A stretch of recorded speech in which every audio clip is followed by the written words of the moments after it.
Hello everyone, hospitality and organisational behaviour के next topic को हम डिस्कस करेंगे। हमने यूनिट 2 शुरू कर दी थी। यूनिट 2 में हमने कुछ टॉपिक जैसे पर्सनालिटी, परसेप्शन, इंडिविजुअल बिहेवियर के अंदर वो पढ़ चुके हैं। तो आज हम दो टॉपिक्स को कवर करने की कोशिश करेंगे जो कि होगी learning and motivation. So let's start. Learning को जब हम एक्सप्लेन करते हैं तो इसकी डेफिनेशन कहती है it is a permanent change in a behaviour. ठीक है, permanent change in a behaviour. ये किसी भी फैक्टर से हो सकता है, किसी भी रीजन की वजह से परमानेंट चेंज आ सकता है। अगर चेंज जो है बिहेवियर के अंदर वो परमानेंट है तभी लर्निंग होगी, वरना लर्निंग नहीं की जाएगी। ठीक है, let's see. It is a permanent change in behaviour और एटीट्यूड ड्यू टू किस रीजन से हो सकते हैं? एक्सपीरियंस की वजह से। हम कई बार जब चीजें करते हैं तभी हमको एक्सपीरियंस होता है और उस वजह से हम चीजें सीखते हैं। एजुकेशन, फॉर्मल एजुकेशन लेना, चाहे आप कॉलेज में सीखते हो, चाहे कोर्स स्पेसिफिक स्किल्स सीखते हो स्कूल्स में हो, चाहे आप ट्रेनिंग कोर्स कर रहे हो, जैसे हम लोग कंप्यूटर के कोर्स करते हैं O लेवल A लेवल, तो वो चीज़ें हम नॉलेज गेन करने के लिए जब करते हैं तो it is also a learning. Then training की वजह से भी हमें हमारे बिहेवियर में चेंज आता है। पहले हम कोई चीज़ मान लीजिए नहीं कर पा रहे हैं, या आप देखते होंगे जैसे कोई स्पोर्ट्स खेलने जाते हो या एथलीट्स होते हैं तो वो जैसे ट्रेनिंग करते हैं तभी उनके अंदर जो है वो स्किल डेवलप होती है। Practice makes a man perfect, ये है ऑलरेडी सीइंग। तो प्रैक्टिस की वजह से भी ये चेंज आता है। ठीक है, मेनली लर्निंग में जो है acquiring knowledge and skills that are relatively permanent. तो जो भी हम नॉलेज गेन करेंगे, जो भी हम स्किल्स सीखेंगे, जो भी हमारे जो चेंजेस होंगे एटीट्यूड में या बिहेवियर में, चीज़ों को सीखने में, वो परमानेंट होना चाहिए। नॉलेज परमानेंट होनी चाहिए। जो स्किल्स हमने सीखी है वो परमानेंट होनी चाहिए। अगर वो परमानेंट नहीं है तो वो लर्निंग नहीं है। Then next topic is what are the factors that affects learning। इसमें जो सबसे पहले फैक्टर्स आते हैं वो पहला है मोटिवेशन।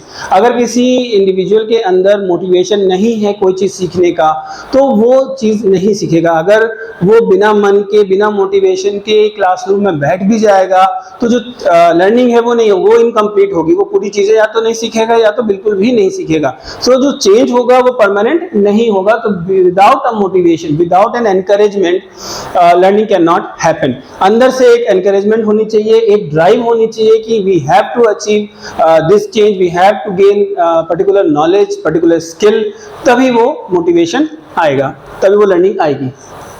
प्रैक्टिस और एनवायरनमेंट जिस जगह लर्निंग हो रही है उसका बहुत असर होता है। अगर उस एनवायरनमेंट बहुत ज़्यादा डिस्ट्रैक्शन है तो लर्निंग जो है वो इफेक्टिव नहीं होगी। अगर डिस्ट्रैक्शन नहीं है, जहाँ वो ऐसा एनवायरनमेंट है जो लर्निंग को फैसिलिटेट कर रहा है, जहाँ लर्निंग आसान हो रही है, जैसे एजुकेशनल इंस्टीट्यूट्स में जो एनवायरनमेंट बनाया जाता है वो ऐसा बनाया जाता है जहाँ पर आपको लर्निंग फैसिलिटेशन फैसिलिटीज भी दी जाती हैं, लर्निंग इजी बनाई जाती है।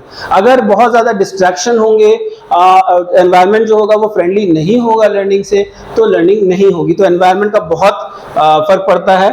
तो ये 3 फैक्टर्स थे जो लर्निंग को अफेक्ट करते हैं। नेक्स्ट जो टॉपिक है वो हमारा मोटिवेशन है। मोटिवेशन को हम थोड़ा डीप में पढ़ेंगे, डिटेल में पढ़ेंगे। तो मोटिवेशन क्या है? It is a motive.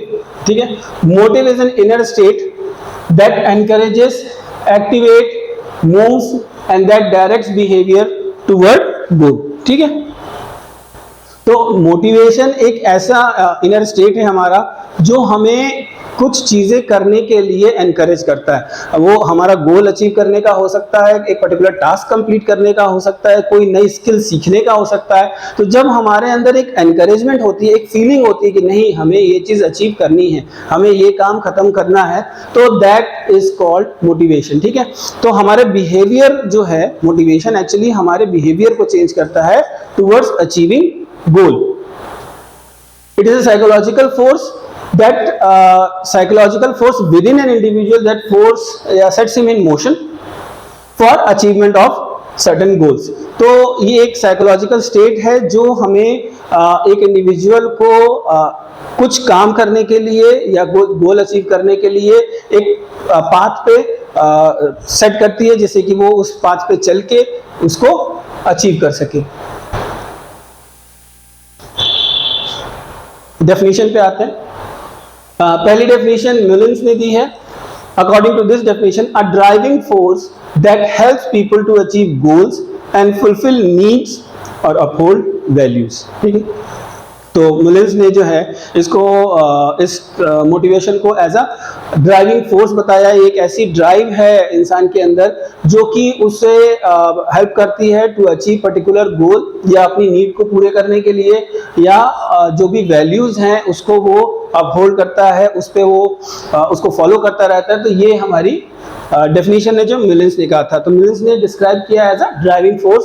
और ड्यूबिन ने जो डेफिनेशन दी है वो है, motivation is a complex of forces that starting and keeping a person at work in an organisation. तो ये जो डेफिनेशन ड्यूबिन ने दी है ये it is more suitable for an organisation और फॉर अ कंपनी, कि मोटिवेशन एक ऐसा जो है सेट ऑफ फोर्सेस है जो एक एम्प्लॉय को, एक पर्सन को ऑर्गेनाइजेशन में काम कंटिन्यू करने के लिए फोर्स करता है, या उसको काम करने के लिए प्रेरित करता है। अगर हम इसको हिंदी में बोले तो this is called motivation, right. Then now second topic is elements of motivation. Motivation के क्या क्या एलिमेंट्स होते हैं? इसमें पहला आप देख सकते हैं नीड्स। ठीक, अगर किसी इंसान को किसी पर्टिकुलर चीज की नीड है, नीड को पहले हम समझ जाए, need is a state of felt deprivation of particular satisfaction. किसी सेटिस्फैक्शन की कमी जो हमको महसूस होती है वो नीड होती है।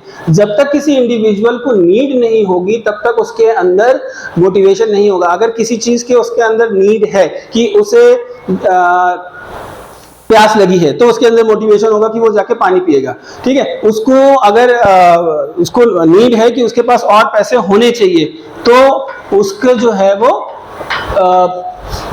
नौकरी करेगा या बिजनेस करेगा अगर उसको पैसे की नीड है।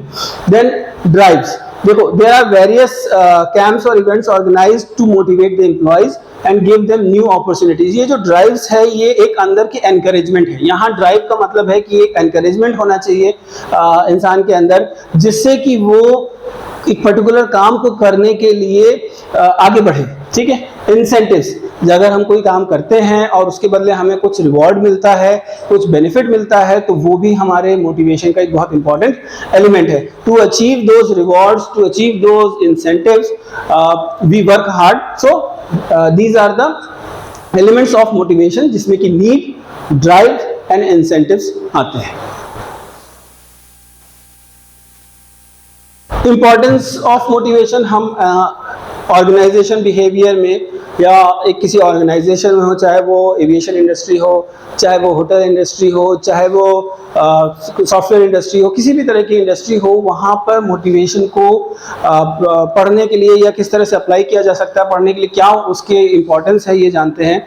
सो किसी भी ऑर्गेनाइजेशन में अगर एम्प्लॉय मोटिवेटेड है तो वो हमेशा जो है वो काम को अच्छे से करने का तरीका ढूंढ लेगा।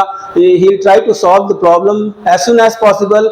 जितने अच्छे तरीके से प्रॉब्लम को सॉल्व कर सके, जितने अच्छे तरीके से वो अपने काम को कर सके, वो करेगा अगर एम्प्लॉय जो है वो मोटिवेटेड है। ठीक है, motivated employee is more quality oriented. एक बात ये देखी गई है कि जो मोटिवेटेड एम्प्लॉय होते हैं they are more quality oriented, यानी कि वो क्वालिटी पे ज्यादा ध्यान देते हैं। वो जब भी कोई काम करेंगे, कोई टास्क करेंगे, तो वो पूरा इंश्योर करेंगे कि जो क्वालिटी है काम की, जो वो काम कर रहे हैं वो अच्छी हो। Highly motivated workers are more productive. अगर एम्प्लॉय जो है वो मोटिवेटेड है तो वो उसका जो आउटपुट होगा वो हमेशा दूसरों से ज्यादा होगा। ठीक, एंड लो एम्प्लॉय टर्नओवर। यहाँ एम्प्लॉय टर्नओवर का मतलब है जब एक एम्प्लॉय कंपनी छोड़ के जाता है, रिजाइन करके जाता है, तो वो टर्नओवर है। तो अगर आप किसी ऑर्गेनाइजेशन में एम्प्लॉय मोटिवेटेड है तो वहाँ के एम्प्लॉय के बहुत कम चांस हैं कि वो छोड़ के किसी और जगह जाएगा, रिजाइन करके किसी और जगह जाएगा। So employ turnover will be low. If the employ in the organisations are motivated, there the turnover will be very low. Now coming to theory of motivation, आपके सिलेबस में जो है 2-3 थ्योरीज हैं एंड उसको हम डिटेल में करेंगे। 2 theories जो है हम आज करेंगे और 2 थ्योरी हम नेक्स्ट लेक्चर में करेंगे। तो थ्योरी ऑफ मोटिवेशन के हिसाब से जो पहली थ्योरी है वो मैस्लोज नीड हायरार्की थ्योरी है। तो मैस्लो ने जो है प्रोफेसर एच मैस्लो, इन्होंने 1943 में ये थ्योरी दी थी। मैस्लो ने 1943 में ये थ्योरी दी थी। उनके हिसाब से जो एक इंडिविजुअल है वो उसकी नीड्स होती है, ठीक है। तो वो एक नीड को जब सेटिस्फाई कर लेता है, बेसिक नीड से शुरू करता है। देखो, एक इंसान की जो सबसे बेसिक नीड होगी उसको पहले करेगा, क्योंकि वही उसके लिए प्रायोरिटी होती है, वही उसके लिए इंपॉर्टेंट होता है। तो जब वो अपनी पहली नीड, बेसिक नीड या प्रायोरिटी वाली नीड को फुलफिल कर लेता है, तब उसके बाद वो सेकेंड जो प्रायोरिटी वाली लिस्ट होगी, नीड होगी, उसको फुलफिल करेगा। तो मैस्लो ने यही कहा था कि जब एक इंसान एक लेवल की नीड को फुलफिल कर लेता है, तब वो दूसरी नीड की तरफ बढ़ता है। और नीड्स ऐसी चीज है जो कॉन्स्टेंटली चेंज होती रहती है। कैसे चेंज होगी? Need changes according to circumstances. Status का यहाँ मतलब है कि इंसान किस लेवल ऑफ इनकम पे है या किस स्टेटस पे है, सोशली वो किस स्टेटस पे है, उस पर डिपेंड करता है, या अपने लाइफ में किस स्टेज पे है उस पर भी डिपेंड करेगा कि उसकी नीड्स क्या होंगी। उसके आसपास का एनवायरनमेंट कैसा है, किस सोसाइटी में रहता है या किस ग्रुप को वो बिलोंग करता है, उसके फ्रेंड्स का ग्रुप भी हो सकता है, उसकी लोकल कम्युनिटी का भी ग्रुप हो सकता है। तो इन सारे चीजों पे उसकी नीड वेरी करेगी। जैसे जैसे उसके ग्रुप्स चेंज होंगे, एनवायरनमेंट चेंज होगा, उसकी नीड्स भी चेंज होंगी। सो नेक्स्ट पॉइंट है, ठीक है, जैसे जैसे एक नीड पूरी होगी वो दूसरी नीड के ऊपर स्विच करेगा। जब एक नीड फुलफिल हो जाएगी देन वो नेक्स्ट नीड की तरफ फुलफिल करने की कोशिश करेगा। तो मैस्लो ने ये नीड्स दी थी। There are 5 level of needs, आप देख सकते हैं। फिजियोलॉजिकल नीड से शुरू होते हुए सेल्फ एक्चुअलाइजेशन जो है वो होती है। सो द बेसिक नीड जिससे इंसान शुरू करता है वो होती है उसकी फिजियोलॉजिकल नीड्स, ठीक है। ये वो नीड्स हैं, इनको बायोलॉजिकल नीड्स भी कहा जाता है। फिजियोलॉजिकल नीड्स या बायोलॉजिकल नीड्स वैसी नीड्स होती हैं जो हमारे सर्वाइवल के लिए जरूरी होती है, यानी air, water, food, shelter, sleep, clothing, ठीक है। तो ये जो हमारा कहावत भी है, रोटी, कपड़ा और मकान, ये जो बेसिक नीड्स हैं उसको पहले फुलफिल करेगा। जब एक इंडिविजुअल अपनी लाइफ में आगे बढ़ेगा तो उसकी सबसे पहली नीड यही होगी कि वो सर्वाइव कर सके, क्योंकि इन एयर, वाटर, फूड के बिना उसका सर्वाइवल मुश्किल है, घर के बिना उसका सर्वाइवल मुश्किल है। जब ये नीड्स उसकी फुलफिल हो जाती है then he moves on to satisfy his higher level needs, that is safety needs. तो ये सेकेंड लेवल है सेफ्टी नीड्स। यहाँ पर वो पर्सनल सिक्योरिटी, एम्प्लॉयमेंट यानी कि उसकी जो जॉब है, job security, resources, health, medical safety या मेडिकल इंश्योरेंस वगैरह इस तरह की। तो जब इसकी बेसिक नीड पूरी हो जाती है, अगर वो इंसान नौकरी कर रहा है, सबसे पहले वो अपने घर खरीदने की, खाने की पहले व्यवस्था करेगा। देन हिल गो फॉर कि वो कहीं रेंट पे लेके मकान रहेगा या खरीदने की कोशिश करेगा। तो जो बेसिक नीड पूरी हो जाएगी देन वो पर्सनल सिक्योरिटी की कोशिश करेगा, ऐसी जगह घर लेने की कोशिश करेगा जहां पर उसकी सेफ्टी हो, है ना। उसके हिसाब से ऐसी नौकरी करेगा जहां पर जॉब सिक्योरिटी हो, जॉब परमानेंट हो और मेडिकल फैसिलिटीज हो, इस तरह की, मतलब हेल्थ वाइज भी वो हैजार्डस प्लेस नहीं होनी चाहिए। तो उस हिसाब से वो अपनी सेफ्टी नीड्स को पूरी करेगा। जब एक बार सेफ्टी नीड्स उसकी सेटिस्फाई हो जाती है तब वो तीसरे लेवल पहुंचता है, that is love and belongingness. यहाँ पर फ्रेंडशिप हो गई, आपके रिलेटिव्स हो गए, फैमिली हो गई, सेंस ऑफ कनेक्शन हो गया। ये सेंस ऑफ कनेक्शन आप किसी पर्टिकुलर ग्रुप से भी हो सकता है, फ्रेंड्स से भी हो सकता है, किसी पर्टिकुलर कम्युनिटी से भी हो सकता है। तो यहाँ पर लव एंड बिलोंगिंगनेस की नीड को वो सेटिस्फाई करेगा। जब बेसिक नीड, सेफ्टी नीड पूरी हो गई then he will try to satisfy his love and belongingness needs. जब ये लेवल पूरा हो जाता है देन जो हमारा इंडिविजुअल है वो हायर लेवल पे पहुंचता है, जो कि सेकंड लास्ट है हाईएस्ट लेवल का या सेकंड हाईएस्ट है। तो इसमें वो एस्टीम नीड्स है, जिसमें कि वो अपनी सेल्फ एस्टीम के लिए काम करेगा, एक स्टेटस, एक रिकॉग्निशन। इसके लिए इस लेवल पे जब एक एम्प्लॉय होता है तो उसके लिए सैलरी ही सिर्फ इंपॉर्टेंस नहीं रखती है, यहाँ पर उसको जो बेसिक चीज चाहिए उसको रिवॉर्ड्स, रिकॉग्निशन चाहिए, जिससे कि उसका स्टेटस बन सके, उसको एक सेंस ऑफ फ्रीडम हो, उसको रिस्पेक्ट मिले। इस तरह की जो है वो उसकी नीड होगी। और ये ऑर्गेनाइजेशन को समझना चाहिए कि एक इंडिविजुअल या एक एम्प्लॉय जब आपके ऑर्गेनाइजेशन में काम कर रहा है तो वो किस लेवल पे है, उसकी कौन सी नीड है जो वो अब सेटिस्फाई करना चाहता है। अगर कोई इंसान एस्टीम लेवल पे है और ऑर्गेनाइजेशन उसकी सैलरी बढ़ाती जा रही है पर रिकॉग्निशन नहीं है, रिस्पेक्ट नहीं है, तो वो इंडिविजुअल जो है वो जॉब छोड़ देगा, क्योंकि उसकी ये नीड, उसके लिए अब जो नीड सेटिस्फाई करना है वो है एस्टीम नीड्स। ठीक है, तो जब जैसे जैसे ऑर्गेनाइजेशन में लोग आगे बढ़ते हैं, हायर लेवल पे पहुंचते हैं, नौकरी करते हुए 15 साल 20 साल हो जाते हैं, तो वो इस पड़ाव पे पहुंच चुके होते हैं। यहाँ पर उनके लिए respect, self esteem, status, recognition ये इंपॉर्टेंट है और ऑर्गेनाइजेशन को ये समझना चाहिए। जब ये नीड पूरी हो जाती है और जब ये फाइनल पड़ाव में पहुंचते हैं, self actualization is the final and highest level of needs. यहाँ पर अपने फुल पोटेंशियल को अचीव करने की कोशिश करता है। जो भी उसने ड्रीम किया था कभी भी कि वो इस लेवल तक पहुंचना चाहता है, वो ये चीजें अचीव करना चाहता है, उसको फुलफिल करने की कोशिश करे, क्योंकि बेसिकली उसकी सारी जो नीड्स हैं, physiological, safety, love, esteem, respect, recognition, सब उसको मिल चुका है। अब यहाँ पर वो अपने हाईएस्ट पोटेंशियल को अचीव करने की कोशिश करेगा। अगर उसने सोचा था कि उसको जो है वो एक नई स्किल सीखनी है, वो चाहता था कि जो है वो एक नई स्किल सीखे या म्यूजिक सीखे या इस तरह की चीज सीखे, तो वो इस समय अपनी वो नीड को पूरी करने की कोशिश करेगा, अपने अंदर वो फुल पोटेंशियल को अचीव करने की कोशिश करेगा। ये एक फाइनल लेवल की नीड है। ज्यादातर ये लेवल पे लोग पहुंचते हैं जब उनकी सारी जिम्मेदारियां लगभग पूरी हो चुकी होती हैं, सारी नीड्स पूरी हो चुकी होती हैं और अब उनके लिए ऑब्जेक्टिव है कि वो सेल्फ एक्चुअलाइजेशन को यानी अपनी फुल पोटेंशियल को अचीव करने की कोशिश करें। इन स्टेजेस का डायरेक्टली लिंक हम एज से नहीं जोड़ेंगे, लेकिन फिर भी एक लेवल तक ये इन्फ्लुएंस होती है। ठीक, तो ये मैस्लो की नीड फॉर हायरार्की थ्योरी थी। कुछ क्रिटिसिज्म इस थ्योरी में है, जैसे कि अगर रियल लाइफ में देखें तो जरूरी नहीं है कि एक इंडिविजुअल जो है वो सेम ऑर्डर में ही आगे बढ़े, यानी पहले फिजियोलॉजिकल, फिर सेफ्टी, फिर love and belongingness and then esteem and self actualization. ऐसा नहीं होता है। कभी कभी हम देखते हैं बेसिक नीड पूरे करने के बाद वो एस्टीम नीड पे भी जा सकते हैं, लव एंड बिलोंगिंगनेस पे भी जा सकते हैं, सेफ्टी को बाद में पूरा करें। तो इसका ये ऑब्जर्वेशन की गई है कि इसकी कोई एक फिक्स्ड स्टेप्स नहीं है कि वो इस स्टेज के बाद नेक्स्ट स्टेज पे ही जाएगा। तो ये एक क्रिटिसिज्म है इस थ्योरी का, बट फिर भी बहुत हद तक ये एप्लीकेबल है। तो नेक्स्ट हम थ्योरी पे आते हैं जो कि मैकग्रेगर ने दी थी, theory X and theory Y. Theory X and theory Y was given by professor Douglas McGregor. 1950s में इन्होंने सबसे पहली बार ये थ्योरी पुट फॉरवर्ड की थी और उसके बाद 1960s में इसमें और वो डेवलपमेंट करते गए थ्रू रिसर्च, और डेवलपमेंट हुआ इसमें। तो जो हमारे पास इस समय आज जो हम पढ़ेंगे थ्योरी, वो फुल डेवलप 1960s में जो डेवलप हो चुकी थी वो थ्योरी होगी।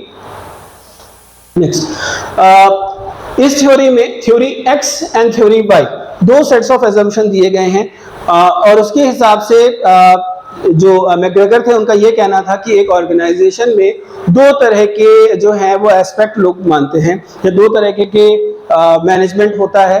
एक मैनेजमेंट ये वो होता है जो ये मानेगा कि बहुत हार्श कंट्रोल करना जरूरी है, और एक मैनेजमेंट ये होगा कि नहीं, कंट्रोल बहुत ज्यादा जरूरी नहीं है, लोग अपने आप अच्छा काम करने की कोशिश करते हैं, दे आर मोटिवेटेड। तो उसको हम डिटेल में पढ़ते हैं। थ्योरी एक्स का जो है वो एक स्टैंडर्ड ब्यूरोक्रेटिक ऑथोरिटेटिव है ना, इस तरह की एटीट्यूड रखता है। जो मैनेजमेंट का एटीट्यूड होगा वो कैसा होगा, ब्यूरोक्रेटिक होगा या एक ऑथोरिटेरियन होगा, डिक्टेटरशिप जैसा होगा, जिनका जो मेन रोल होगा मैनेजमेंट का कि वो लोगों को वो ये मानेंगे कि एम्प्लॉइज जो हैं उनको बहुत ज़्यादा स्ट्रिक्ट कंट्रोल में रखना ज़रूरी है, स्ट्रिक्ट मॉनिटरिंग में रखना बहुत ज़रूरी है। इसके कुछ अजम्पशंस होते हैं।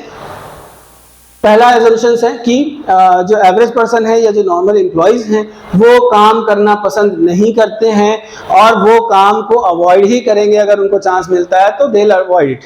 सो दूसरा जो है वो है कि ठीक है, तो ये क्योंकि जो थ्योरी है वो ये मांग रहे हैं, मैकग्रेगर ये मान रहे थे कि ये this is not, people are not in ambitious, they have little desire, they don't want to work, they are not motivated. So next है कि इसीलिए मैकग्रेगर ये रिकमेंड कर रहे हैं कि जो मैनेजमेंट है उसे स्ट्रिक्ट कंट्रोल करना चाहिए। They can use threats, they can use pressure and even punishment, जिससे कि एम्प्लॉय से काम कराया जा सके। तो थ्योरी एफ जो है वो पूरी तरीके से नेगेटिव मोटिवेशन पे बेस्ड है। नेक्स्ट जो सेट ऑफ अजम्पशन है, अच्छा, इसमें क्रिएटिविटी एंड ये मानते हैं कि पीपल जो एम्प्लॉय है उनके अंदर क्रिएटिविटी नहीं है और they like to be directed, यानी कि एम्प्लॉय चाहते हैं कि उनको डायरेक्शन मिले, उनको जो है लोग कंट्रोल करें, लोग सुपरवाइज करें, ये एम्प्लॉय चाहते हैं। ये एक अजम्पशन है। थ्योरी एक्स में ये सारे अजम्पशंस थे। Next move on to theory Y. This theory Y is exact opposite of theory X, ये पूरा उल्टा है। इसमें ये अजम्पशन किया जा रहा है, we assume that people are not lazy, they are not unreliable, ठीक है, वो काम करना चाहते हैं, they will not avoid the work, वो जो है काम को अच्छे से करेंगे, इफेक्टिवली एफिशिएंटली करेंगे।